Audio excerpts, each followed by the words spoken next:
दोस्तों सच्चे हृदय से कमेंट बॉक्स में लिखें जय माता दी, माता रानी आपके सभी कष्टों को समाप्त करें, आपकी झोली खुशियों से सदैव भरी रहे। दोस्तों नवरात्रि का महापर्व 9 देवी अर्थात 9 कन्याओं को समर्पित है। कन्या पूजन करने से हमारी समस्त पीड़ा दूर होती है, दुख दर्द दूर होते हैं, हर कष्ट दूर होते हैं, गृह क्लेश हमारे जीवन से हमेशा के लिए दूर हो जाते हैं। यहाँ तक कि पितृ दोष, राहु दोष, मंगल दोष, कालसर्प दोष, मात्र कन्या पूजन से शनि से पीड़ित व्यक्ति को राहत मिलती है, सुकून मिलता है, घर में खुशियां आती हैं तथा अकाल मृत्यु घर में कभी नहीं होती। दोस्तों आपको बता दें इस बार माता रानी हाथी की सवारी पर पृथ्वी लोक पर आ चुकी है और भक्तों के कष्टों को दूर करेंगी। जब जब माता रानी हाथी पर सवार होकर आती है तब तब धरती पर फूल खिलते हैं और वर्षा होती है तथा हरियाली की उत्पत्ति होती है और जीवन सुगम हो जाता है। किसान के घर में साक्षात मां जगदम्बा जगत मां का आगमन होता है। शारदीय नवरात्रि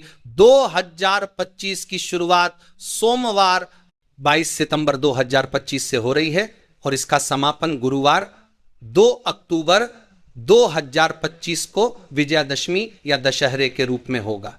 इस वर्ष प्रतिपदा तिथि 22 सितंबर को प्रातः 23 बजे आरंभ होकर 23 सितंबर को रात 2:55 बजे तक रहेगी। इसी दिन घट स्थापना या कलश स्थापना का शुभ मुहूर्त प्रातः 6-9 बजे से 8-6 बजे तक निर्धारित है। इस प्रकार 9 दिनों तक माता दुर्गा के विभिन्न स्वरूपों की पूजा अर्चना की जाएगी और 10वें दिन दशहरा मनाया जाएगा जिसे बुराई पर अच्छाई की विजय का प्रतीक माना जाता है। दोस्तों नवरात्रि की अष्टमी और नवमी तिथि पर कन्या पूजन का विधान है। शारदीय नवरात्रि 2025 में अष्टमी तिथि सोमवार 29 सितंबर 2025 को शाम 4:32 बजे आरंभ होकर मंगलवार 30 सितंबर 2025 को शाम 6-6 बजे तक रहेगी। इसके बाद नवमी तिथि 30 सितंबर की शाम 6-6 बजे से शुरू होकर बुधवार 1 अक्टूबर 2025 को शाम 7-1 बजे तक रहेगी। इस दौरान विशेष रूप से अष्टमी और नवमी के संधि काल में होने वाली संधि पूजा का महत्व अत्यधिक माना गया है, जिसका शुभ समय 30 सितंबर को प्रातः 5:42 से 6:30 बजे तक रहेगा। इसी प्रकार कन्या पूजन और हवन के लिए सबसे उत्तम समय 30 सितंबर को अभिजित मुहूर्त यानी 11:47 बजे से 12:35 बजे तक रहेगा। इन तिथियों और मुहूर्तों में माता दुर्गा की उपासना करने से विशेष पुण्यफल प्राप्त होता है और यह समय भक्तों के लिए अत्यंत शुभ माना जाता है। ऐसे में आप अष्टमी और नवमी को इन दोनों तिथियां में कन्या पूजन अवश्य ही करें। कन्याओं को भोजन अवश्य खिलाएं। शास्त्रों में 9 दिनों के नवरात्रि को बहुत ही शुभ और मंगलकारी माना जाता है और वहीं 8 दिनों के नवरात्रि को अच्छा नहीं माना जाता। ऐसे में 10 दिनों के नवरात्रि बहुत ही शुभ माने गए हैं। शास्त्रों के अनुसार नवरात्रि के दिनों में माता रानी का पूजन करने से, कन्या पूजन करने से मां अभय वरदान प्रदान करती हैं। कुंडली में जो कष्ट होते हैं उन्हें ठीक कर देती है। श्रीधर की तरह ही सच्चे हृदय वाले व्यक्ति के सभी कष्टों का निवारण मां शीघ्र ही करती है। मां की उपासना से विनम्रता का विकास होता है। सभी कष्ट, दरिद्रता, दुख, कष्ट नष्ट हो जाते हैं। नवरात्रि में माता रानी का व्रत और पूजन किया जाता है, लेकिन नवरात्रि के दौरान सबसे ज्यादा महत्व होता है कन्या पूजन का। दोस्तों कन्या रानी जो होती हैं फूल की पंखुड़ियों की तरह नाजुक होती हैं। कन्या पूजन सर्वप्रिय है, श्रेष्ठ है। कन्या के रूप में स्वयं जगदम्बा देवी, माता वैष्णव, 9 देवियां अर्थात समस्त ब्रह्मांड इनके शरीर के कण कण में वास करते हैं। बहुत कम लोग जानते हैं 33 कोटि देवी देवताओं का वास होता है कन्याओं के मस्तक पर। कन्या चाहे छोटी हो चाहे बड़ी हो वह सदैव पूजनीय है, मां के समान मानी जाती है। दोस्तों माना जाता है व्रत और उपासना से माता रानी इतना प्रसन्न नहीं होती है जितना कि कन्या पूजन से होती है। नवरात्रि में छोटी छोटी कन्याओं को माता रानी का स्वरूप माना जाता है। कन्याओं को भोग लगाया जाता है, उन्हें प्रसन्न किया जाता है और बदले में आशीर्वाद मांगा जाता है। कन्याओं को प्रसन्न करने के लिए गिफ्ट आदि उपहार वगैरह दिए जाते हैं, माना जाता है। अगर कन्याओं को कोई भेंट नहीं कर दिया दी जाए और वो उसे खुशी खुशी स्वीकार कर ले, तो इसका मतलब है माता रानी अर्थात माता वैष्णव ने वो भेंट स्वीकार कर ली जिन पर कन्याएं प्रसन्न होती हैं, तो समझो उन्हें माता रानी का आशीर्वाद मिल गया और माता रानी की कृपा से उन्हें मुंह मांगा वरदान प्राप्त होता है। कन्या पूजन कोई मामूली पूजन नहीं होता, समस्त ब्रह्मांड में जो पूजा होती है उनसे बढ़कर कन्या पूजन को माना जाता है। 10 बार गंगा स्नान करने से और 100 बार यज्ञ करने से तथा 1000 बार यात्रा करने से जो पुण्य मिलता है वह मात्र एक बार कन्या पूजन करने से करोड़ों गुना भक्त को मिल जाता है, प्राप्त हो जाता है दोस्तों। इसीलिए कहा जाता है कि कन्याओं को सताना नहीं चाहिए, इससे समस्त ब्रह्मांड हिल जाता है। कन्याओं की जितनी सेवा की जाए कम ही होती है। कन्याएं कोई मामूली नहीं होती, कन्या के रूप में स्वयं उनके मस्तक पर विराजमान होकर स्वयं देवी चलकर आपके घर तक आती हैं। नवरात्रि में 2 साल से लेकर 10 साल तक की कन्या का पूजन होना चाहिए। अष्टमी अथवा नवमी को कन्याओं के पैर धोकर भोजन कराना, उपहार आदि देना श्रेष्ठ माना जाता है, दुर्लभ माना जाता है। ऐसा मौका कभी हाथों से नहीं जाने देना चाहिए। इस दिन जितना ज्यादा हो सके कन्याओं को हाथ पकड़कर पैर पकड़कर अपने घर तक लेकर आएं। दोस्तों, वीडियो में आगे बढ़ने से पहले आप अपने राशि भी कमेंट बॉक्स में जरूर आते हैं, साथ ही जानने के एक कर मानकर एक कर मानकर एक कर मानकर एक कर मानकर मिल लेता हो, मां कर मानकर मां कर मानकर मां कर मानकर डाल दीजिएगा। यदि हमारे पास कोई उपाय होगा तो वो आकर हम आपके कमेंट के रिप्लाई में बता देंगे। कोई भी राशि के अनुसार अगर उपाय करता है तो माता वैष्णव बड़ी प्रसन्न होती है और ऐश्वर्य धन प्रदान करती है, माला माल बना देती है। इसीलिए राशि कमेंट में जरूर छोड़ें और हां, माता को एक लाइक जरूर करें, लाइक करने में कंजूसी ना करें। दोस्तों, कैसे करें कन्याओं का स्वागत? कन्या जब आपके घर आए तब सभी के पैरों को दूध और पानी से उनके पैरों को धुला चाहिए, खासकर मर्दों को कन्याओं के पर आवश्यक धोने चाहिए। इससे मैया वैष्णो प्रसन्न होती हैं दोस्तों। फिर उसके बाद कन्याओं को किसी साफ जगह पर जमीन पर कपड़ा बिछाकर बैठाना चाहिए, उनके माथे पर अक्षत फूल और कुमकुम लगाना चाहिए, फिर उसके बाद भोजन ग्रहण करवाना चाहिए। लेकिन हमेशा याद रहा है, कन्याओं की थाली में 3 पूरियां कभी ना रखें, इसे शुभ नहीं, घोर अशुभ माना जाता है।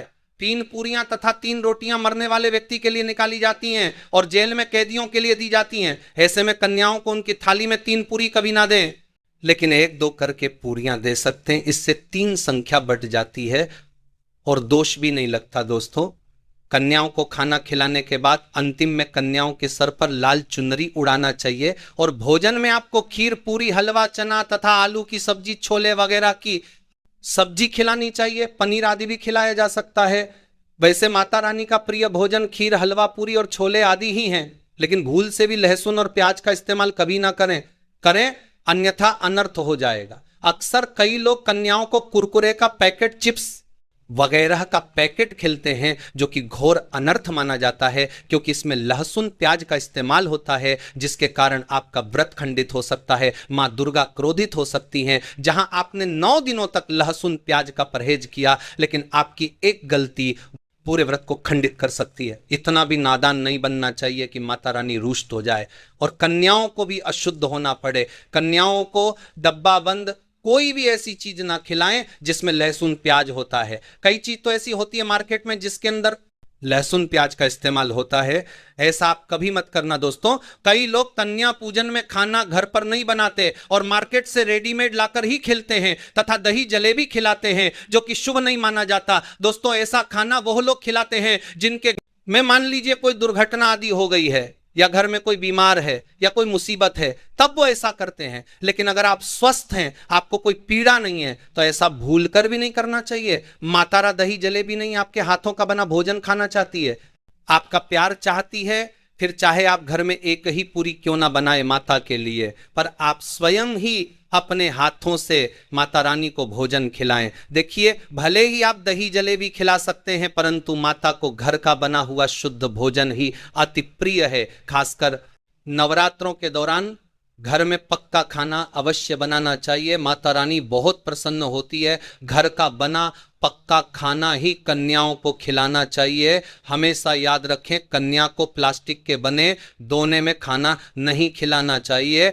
ऐसे बर्तन पूजा पाठ के लिए शुभ नहीं, अशुभ होते हैं, क्योंकि प्लास्टिक के ज्यादातर बर्तन जो होते हैं जानवरों की हड्डियों द्वारा बनाए जाते हैं। इसीलिए ऐसा पाप मत करना। कन्याओं को हमेशा स्टील के बर्तन या पत्तों से बने बर्तनों में ही भोजन कराना चाहिए, बहुत ही शुभ माना गया है। अगर पाप में अच्छा पाप सप्ताह के 7 से बल्कि जानवर के बर्तन के बात करें, पेड़ के पत्ते में भोजन कराते हैं तो माता अभय वरदान प्रदान करती है। दोस्तों, एक और बात हम आपको बताने वाले हैं कि यदि नवरात्रों के समाप्त होने के बाद यदि बीच में मेन कन्या पूजन में शुक्रवार का दिन पड़ जाए तो कन्याओं को कोई भी खट्टी चीज नहीं किया गया। यदि कन्या पूजन के बीच में कन्या पूजन करती है तो कन्याओं को कोई भी खट्टी चीज नहीं की बात खिलाना चाहिए, क्योंकि शुक्रवार का दिन माता संतोषी को समर्पित होता है और माता संतोषी नवरात्रों के दिनों में सक्रिय अवस्था में होती है, यानी वह भी 9 देवियों के साथ में आपके घर में आती हैं। इसीलिए कन्याओं को भूलकर भी शुक्रवार का दिन अगर पड़ जाए तो खट्टी चीज घर में नहीं बनाना चाहिए और कन्याओं को भी खट्टी चीज नहीं खिलाना चाहिए। घोर पाप लगेगा आपका किया कराया, सब बर्बाद हो सकता है। खट्टी चीजों से माता संतोषी रूठ हो सकती हैं, चिढ़ कहें, आपको श्राप दे सकती हैं। इसीलिए नादान न बने दोस्तों। भोजन कराने के बाद कन्याओं की थाली में एक लौंग जरूर रखना चाहिए, क्योंकि लौंग देवी शक्ति तथा दुर्गा मां को बहुत प्रिय है। लौंग माता शक्ति का प्रतीक होती है। लौंग में नवदुर्गा का वास होता है। इन 9 दिनों में माता रानी को लौंग का भोग ही लगाया जाता है। तो खाना खाने के बाद कन्याओं को लौंग अवश्य अर्पित करें। माता रानी को अमृत से बढ़कर लौंग प्रिय है, इसीलिए कन्याओं को थाली में चुपचाप एक लौंग जरूर रख दें, आपका भाग्य चमक जाएगा। माता लक्ष्मी आपके जीवन में धन की कोई भी कमी नहीं होने देंगी। दोस्तों, आपको बता दें कन्याओं को उपहार में क्या दें। कन्याओं को खुश करने के लिए उनकी थाली में दक्षिणा डालें, ताकि आपके घर में संपन्नता बनी रहे तथा धन की कोई भी कमी ना हो। कन्या जब आपके घर से खुशी खुशी धन लेकर जाती है तो वह भी आपको 2 खुशी खुशी कई गुना आपको धन प्रदान करती है। इसमें कंजूसी मत करना। खुशी खुशी कन्याओं को धन अवश्य देना। कन्याओं को कोई सुंदर गिफ्ट दे सकते हैं। शास्त्रों में बताया जाता है कि कन्या जितना खुश होती है माता रानी उतना ही जल्द फल की प्राप्ति प्रदान करती है।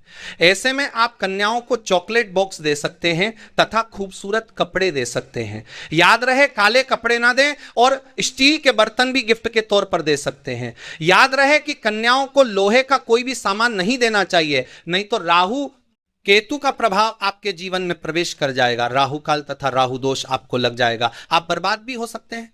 दोस्तों, जब कन्या अपने घर के लिए प्रस्थान करें तो उनके चरण जरूर छू ले और अपने मन में अपनी प्रार्थना को पूरा करें। सच्चे दिल से मांगी हुई मुराद माता रानी अवश्य ही पूरी करती है। सच्चे दिल का मतलब होता है मन में कोई भी लालच ना हो, और अगर वह लालच माता को पाने के लिए बन जाए तो उसे बोलते हैं सच्ची श्रद्धा और सच्ची भक्ति। ऐसी भक्ति के आगे स्वयं 33 कोटि देवी देवता आपको नमस्कार करते हैं। दोस्तों, नवरात्रों के दिनों में अगर मिल जाए आपको यह संकेत, तो समझो मां दुर्गा आपके घर में आ चुकी है। ये संकेत बताते हैं मां दुर्गा का आशीर्वाद आपको प्राप्त होने वाला है। तो आइए शुरू करते हैं। दोस्तों, पहला संकेत, जब आप कलश स्थापना करते हैं तो जौ से निकली हरियाली बहुत ही शुभ मानी गई है। कहा जाता है कि जौ से निकली हरियाली हमारे भविष्य में होने मानी गई है, लेकिन जाजीकर संकेत बाहर कर से पर वाले अच्छे और बुरे होने का संकेत देती है। ये सभी बातें हमारे आने वाले साल का भविष्य बताती हैं। यदि आपने जौ बोए है और वह किसी कारणवश नहीं हो पाए हैं तो ये संकेत बड़ा ही मनहूस माना गया है। कहा जाता है कि नवरात्रों में जौ अगर सूख जाते हैं या बढ़ते नहीं हैं तो आपको समझ लेना चाहिए कि यह साल आपका खराब होने वाला है तथा घर में कोई बीमारी आने वाली है, या दिन दुगनी रात चौगुनी आपकी कम होने वाली है या घटने वाली है। दोस्तों, ये धन हानि का संकेत माना गया है, क्योंकि आपने कोई ना कोई गलती ऐसी कर दी होगी जिसके कारण माता रानी नाराज हो गई हैं। इसीलिए माता से आप क्षमा अवश्य मांग ले। माँ अपने भक्तों को अवश्य माफ करती है। एक माँ ही होती है जो अपने बेटे को, अपने लाल को हर गलती पर माफ करती है, लेकिन ऐसा बेटा किस काम का जो माँ से माफी ना राया मांगे। इसीलिए माता रानी से अपनी गलती की माफी अवश्य मांग ले। मैया वैष्णव अपने भक्तों को कभी निराश ही नहीं करती, बल्कि उन्हें धन धान्य से और खुशियों से परिपूर्ण बना देती है। और दोस्तों, यदि जन हरे भरे हो जाते हैं तो यह शुभ संकेत होता है। इससे आने वाले समय में आपको बहुत ज्यादा ही धन लाभ होगा। माना जाता है कि 1 रुपए का सिक्का या चांदी का कोई भी सिक्का जौ के बीचों बीच में अगर मिट्टी में दबा दिया जाए तो घर में सुख समृद्धि आती है, माता लक्ष्मी दौड़ी दौड़ी चली आती है। मारा जब के अंदर हमेशा 1 रुपए का सिक्का अवश्य डालना चाहिए। जा को खाली नहीं रखना चाहिए, उसमें धन वगैरह अवश्य डालना चाहिए। इससे माता का आशीर्वाद सदैव परिवार पर बना रहता है और जीवन में कोई भी संकट नहीं आता। खाली जा मतलब धन भी खाली, खुशियां भी खाली ही मिलेंगी। दोस्तों, नंबर 2, यदि आपकी नींद नवरात्रों के दौरान सुबह 4:00 बजे के आसपास खुलती है तो इसे बड़ा ही शुभ संकेत माना जाता है, क्योंकि यह समय ब्रह्म मुहूर्त कहलाता है। इस समय देवी शक्ति अपने सच्चे भक्तों को ही जागती है। इस समय उठाना मतलब माता की कृपा प्राप्त करने के बराबर माना गया है। यह संकेत बताते हैं कि माता की सच्ची भक्ति का प्रभाव आपके ऊपर हो चुका है और माता रानी आपको जल्दी ही कोई खुशखबरी देने वाली है। मां आपकी सच्ची भक्ति से बहुत खुश है। दोस्तों, नंबर 3, यदि नवरात्रि में आपका मन प्रसन्न होने लगे, पूजा पाठ में आपका मन लगने लगे, पूजा करते समय मन का शांत होना यह दर्शाता है कि आपको बहुत जल्द मां की कृपा प्राप्त होने वाली है। माता रानी आपकी भक्ति से बहुत खुश है, आपकी भक्ति माता रानी को आनंद दे रही है। ऐसे व्यक्ति को समझ जाना चाहिए कि उसके जीवन में अब अच्छा समय आने वाला है। दोस्तों, नंबर 4, नवरात्रों के दौरान अगर मां के गले से फूल गिर जाए तथा जौ के हरे भरे पत्ते अगर बिन हवा के हिल जाएं तो इसे अति उत्तम माना गया है। संकेत बताता है कि माता रानी का आगमन आपके घर में अस्थायी रूप से हो चुका है। आपको माता लक्ष्मी की कृपा प्राप्त होने वाली है। यह संकेत कुछ खास लोगों को ही दिखाई देते हैं। माना जाता है कि पूजा करते समय अगर धुआं अधिक बढ़ जाए तो इससे यह पता चलता है कि आपके घर से गरीबी हमेशा हमेशा के लिए जाने वाली है। भूत प्रेत आत्माएं अब आपके घर से हमेशा के लिए जाने वाले हैं। पूजा करते समय धुएं का अधिक होना बहुत ही शुभ और मंगलकारी माना गया है। यह संकेत भविष्य में अच्छे परिणाम को दर्शाते हैं। दोस्तों, नंबर 5, द्वार पर गाय का आना। वेदों में बताया जाता है कि नवरात्रि के दौरान गाय माता का घर में आना बड़ा ही शुभ संकेत माना गया है। नवरात्रि में द्वार पर गाय का आना अत्यंत शुभ है। यदि आपके भी द्वार पर गाय आती है तो गाय के माथे पर कुमकुम लगाना ना भूलें तथा गाय को रोटी जरूर खिलाएं। इससे मां दुर्गा अत्यंत प्रसन्न होंगी और आपकी झोली खुशियों से भर देंगी। द्वार पर गाय का बार बार आना भी जीवन में आने वाले अच्छे संकेतों की ओर इशारा करता है। दोस्तों, नंबर 6, सपने में शेर का दिखाई देना। अगर आपके सपनों में मां दुर्गा दिखाई देती है, अर्थात कोई भी देवी अगर आपके सपनों में दिखाई देती है तो बड़ा ही शुभ माना गया है। नवरात्रों के पावन अवसर पर माता के दर्शन किसी खास भक्तों को ही होते हैं। यह सपने कभी किसी को शेयर मत करना। यदि माता की सवारी तथा शेर रात्रि में सपने में बार बार दिखाई देता है तो मां दुर्गा आपसे प्रसन्न है। यह संकेत वर्षंबथा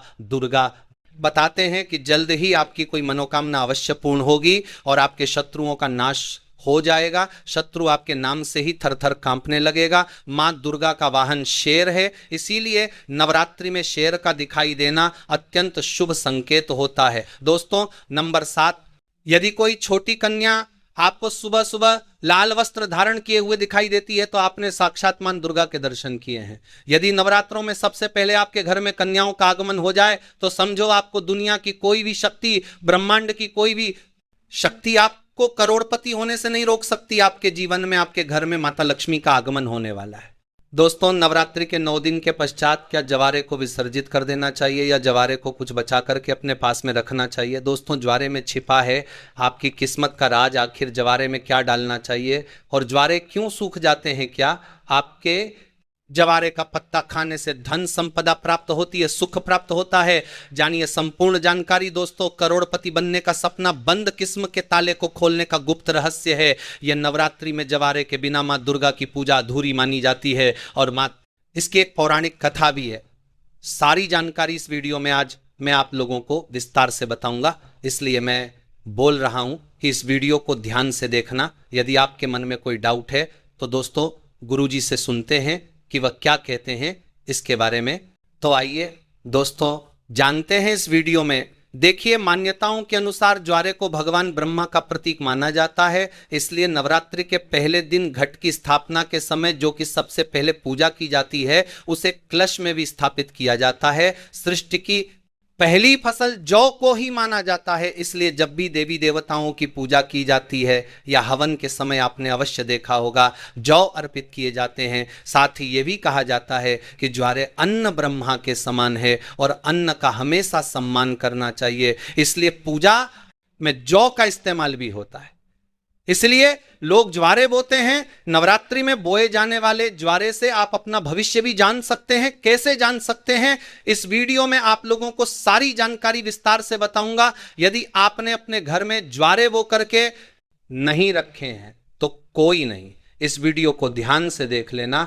आपको किसी ना किसी माध्यम से ज्वारे विसर्जित करते समय कुछ ना कुछ ज्वारे आपको प्राप्त हो जाएंगे। इससे आप अपनी बंद किस्मत के ताले खोल सकते हैं। दोस्तों वीडियो ध्यान से देखना। और हां, यदि आपको हमारी वीडियो में बताई गई जानकारी अच्छी लगेगी, वीडियो पसंद आएगी तो वीडियो को लाइक कर चैनल को सब्सक्राइब अवश्य करना और कमेंट बॉक्स में जय माता अवश्य लिखना। जो भक्त सच्चे दिल से कमेंट बॉक्स में जय माता दी लिखता है तो माता रानी का उसको रे प्राप्त बनेगी और बीसा के जय प्राप्त बॉक्स में माता दी लगेगी और बीसा बोतान का और बोतान का दी लगा बोता बोता प्यार मिल जाता है। दोस्तों हमारे धर्मशास्त्र कहते हैं कि नवरात्रि में बोए जाने वाले ज्वारे से आप अपने भविष्य को झांक सकते हैं, अर्थात आप अपने भविष्य को देख सकते हैं। कैसे देख सकते हैं? यदि अंकुरित जौ का रंग नीचे से आधा पीला हो और ऊपर से आधा हरा हो तो इसका यह होता है कि आपका आने वाला साल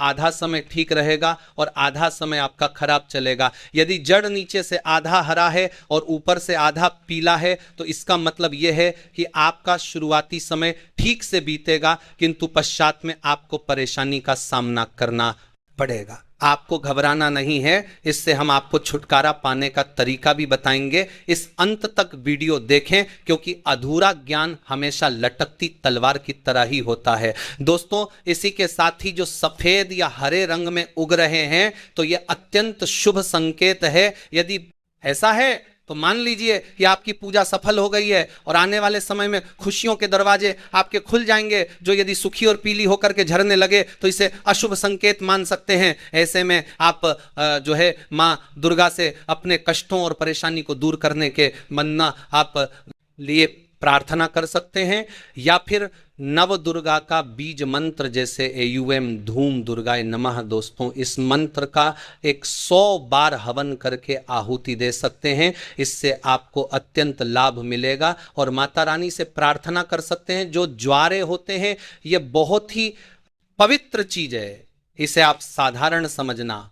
वैसे रानी करुणामय है, वह अपनी संतान और अपने लाल को सदैव माफ कर देती है। ज्वारे को साक्षात नव दुर्गा का स्वरूप माना जाता है, ब्रह्मा का स्वरूप माना जाता है। चलिए इस वीडियो में मैं आप लोगों को बताने का प्रयास करूंगा कि अब सवाल ये उठता है कि नवरात्रि में ज्वारे का क्या करें, क्या विसर्जन कर दे या इसे घर में रहने दे। तो धार्मिक मान्यता है कि ज्वारे को घर में रखना शुभ माना जाता है, किंतु इसको रखने के पीछे एक निश्चित निर्धारित समय रहता है। इसी निर्धारित समय में ज्वारे की सेवा करके जल में विसर्जित इसे कर देना चाहिए। दोस्तों जैसे कि आपने 9 दिन इसकी खूब सेवा की है, बहुत अच्छी बात है। 9 दिनों के पश्चात इसे जल में विसर्जित कर देना चाहिए, क्योंकि शक्ति को शक्ति के साथ मिलाना जरूरी है। जल को गंगा शक्ति कहा जाता है और ज्वारे को श्री शक्ति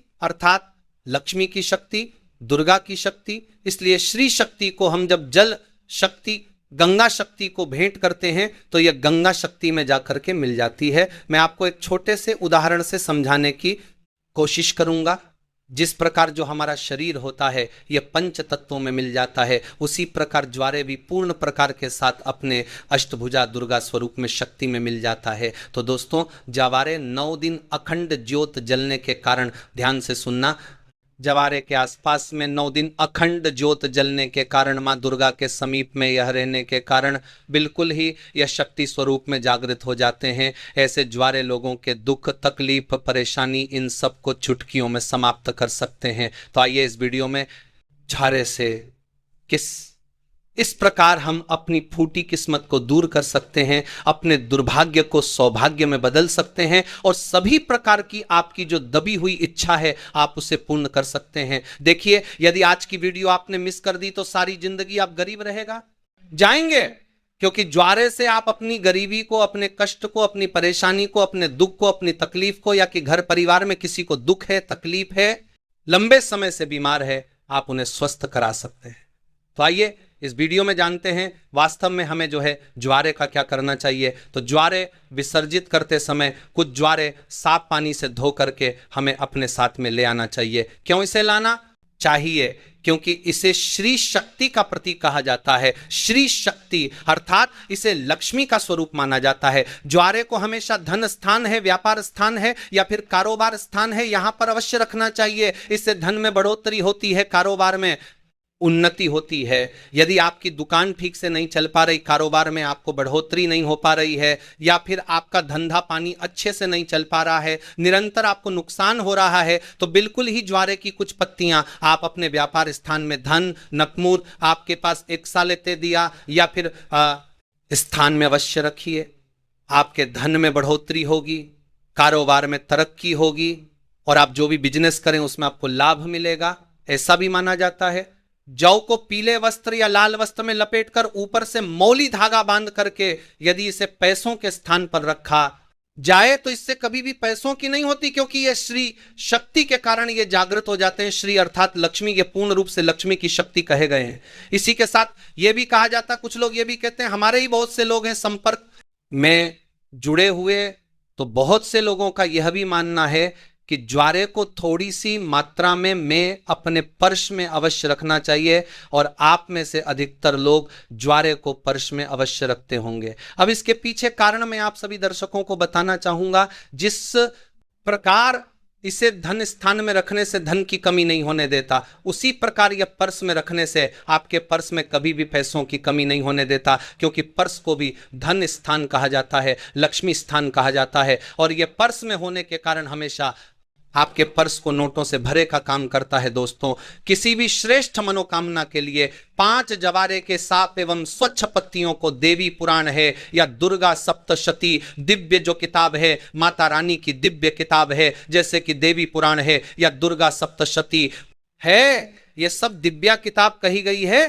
तो मनोकामना बोलते हुए आपको इसमें आपको दबाना होता है, तो मां भगवती की कृपा से कुछ दिनों के पश्चात वो पूर्ण हो जाती है। किंतु जब भी आप ये उपाय करेंगे आपको गुप्त रखना है, इसके बारे में किसी को बताना नहीं है। देखिए, जो है बहुत ही पवित्र चीज है, कभी भी इसके बारे में आप लोगों को किसी को नहीं बताना चाहिए। और एक बात, बहुत से लोग आप में से ऐसे दर्शक हैं जो बोलते हैं ना, गुरुजी हमें ताबीज बनाना सीखना है तो क्या करें। तो एक बात ध्यान से लीजिए दोस्तों, यदि आप भी चाहते हैं कि निरंतर आपके शरीर में माता रानी का वास बना रहे, आपका शरीर जो है सुरक्षा कवच से ढका रहे, तो ज्वारे के 4 से 5 पत्ते आपको लेने हैं, चांदी की ताबीज या तांबे के ताबीज में इसे डाल देना है, और अगरबत्ती का आपने 9 दिन तक माता रानी के लिए जो अगरबत्ती जला करके रखी है, जो भस्म जला करके रखी है गोबर के, कि वह भस्म लेना है।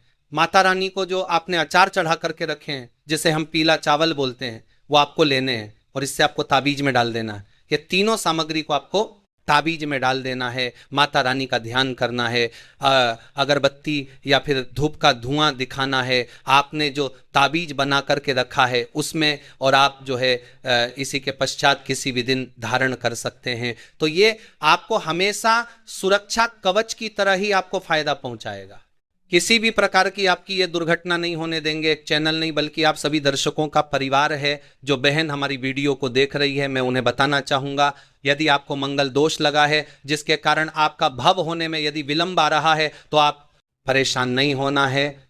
जो गुड़हल के पौधे हैं उसे आप अपने घर में लगाइए, और इसका एक पुष्प प्रतिदिन आप हनुमान जी महाराज को चढ़ा सकते हैं। देखिए, हनुमान जी महाराज को इस स्त्री को छूना नहीं होता है, उन्हें स्पर्श करना वर्जित है, किंतु हनुमान जी महाराज की आप पूजा कर सकते हैं। आप उन्हें दूर से यह पुष्प चढ़ा सकते हैं। श्री राम जी का ध्यान करते हुए आप एक पुष्प चढ़ाएं।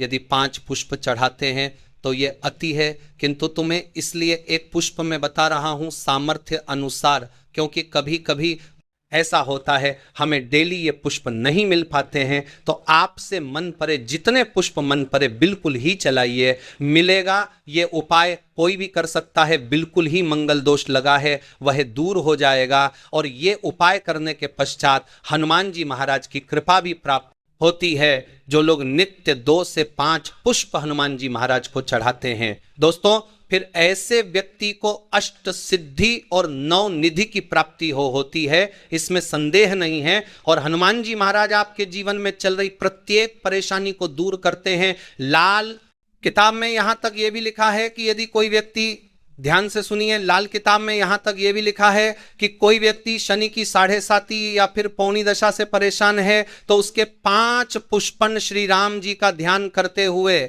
यदि हनुमान जी महाराज को समर्पित कर दी जाए तो कैसे भी शनि की पीड़ा हो वो समाप्त हो जाती है। चलिए मैं आप लोगों को बताना चाहूंगा कि शुक्रवार के दिन इनका प्रयोग किस प्रकार से किया जाता है। यदि आपकी कोई खास प्रकार की मनोकामना है तो शुक्रवार के दिन माता लक्ष्मी को इसके 21 पुष्प, ध्यान से सुनना, इसके 21 पुष्प की माला बनाना है।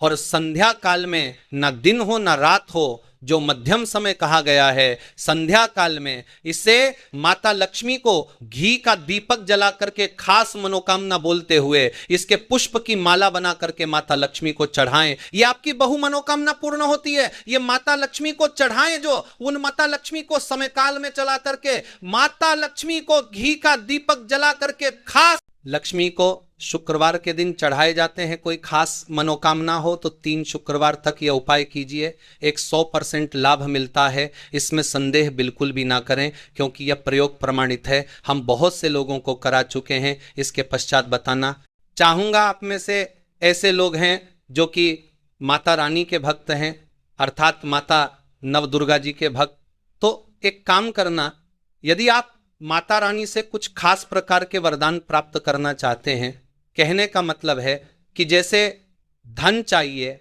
दौलत चाहिए, संतान चाहिए, पति की लंबी उम्र चाहिए, धन सुख वैभव सब कुछ चाहिए, मनोवांछित आप चाहते हैं कि आपको नौकरी की प्राप्ति हो जाए, कोई खास आपकी मनोकामना हो, तो ऐसा माना जाता है। शुक्ल पक्ष की, ध्यान से सुनना, शुक्ल पक्ष के गुरुवार के दिन से या फिर सोमवार के दिन से शुक्ल पक्ष की ध्यान से, शुक्ल पक्ष की ध्यान से, शुक्ल पक्ष की ध्यान से, शुक्ल पक्ष की के गुरुवार या सोमवार के दिन से इसके 9 की माला बनाकर नृत्य आपको 9 दिनों तक, रात्रिकालीन 9:00 बजे के पश्चात में आपको माता नवदुर्गा को प्रतिदिन सिर्फ 9 दिनों तक इसे चढ़ाना होता है। और रेड कलर के आपको गुड हेल्थ का प्रयोग करना है। कोई खास मनोकामना है तब ये उपाय करना है। बिल्कुल ही उस मनोकामना को पूर्ण होने से ब्रह्मांड की कोई भी शक्ति नहीं रोक पाएगी। यदि आप ये उपाय कर लिए तो खास करके माता ना को प्रसन्न करने के लिए गुड़हल के पुष्प चढ़ाए जाते हैं। ऐसा भी माना जाता है, हमारे धर्म लिखित शास्त्रों में लिखा है, यदि माता नवदुर्गा को गुड़ हेल्थ का एक पुष्प चढ़ाएं तो उसका पुण्य 1000 गोदान के बराबर होता है। 1000 आपको गौ माता का दान करने से जो पुण्य की प्राप्ति होती है, सिर्फ गुड़हल के एक पुष्प माता नवदुर्गा को चढ़ा देने से मिल जाता है। यह भी कहा जाता है दुर्गा बड़े बड़े पकवान से बड़ी बड़ी पराब हुआ का सुख क्या ग्यारह है। साधना से बड़े बड़े जो धार्मिक अनुष्ठान करते हैं, बड़े बड़े जो माता को प्रसन्न करने के लिए जो उपाय किए जाते हैं, उनसे प्रसन्न जितना नहीं होती उतना सिर्फ एक ही गुड़हल का पुष्प चढ़ा देने से हो जाती है। तो आप जो है माता नवदुर्गा को कोई खास मनोकामना हो तो जैसे मैंने इस वीडियो में उपाय बताए हैं, ये उपाय को करें, बिल्कुल ही आपको लाभ ही मिलेगा। आशा है कि आज की इस प्रस्तुति में बताई गई जानकारी आपको अच्छे से समझ आ गई होगी। वीडियो अच्छा लगा हो तो एक लाइक अवश्य कर दें। धन्यवाद। वीडियो के अंत तक बने रहने के लिए